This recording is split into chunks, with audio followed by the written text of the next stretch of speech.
dhalinyaro adinkoo kale ah oo hooyo iyo aabe ay soo barbaariyeen oo ay juhdi badan iyo soo geliyeen dhaliyada dhalmada hooyanimo iyo midka aabanimo ka sokow in maalgelin badan la soo geliyo wax la soo bariyo la soo barbaariyay ayaa la yiri dalkiina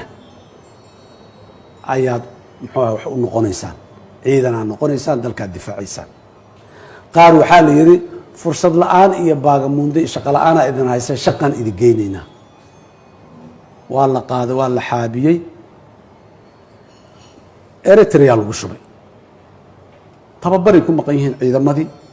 siyaasiyiinteena waa lagu handay waxa ciidanka Eritrea la imaanayo waa la dardara waa la xasuuqa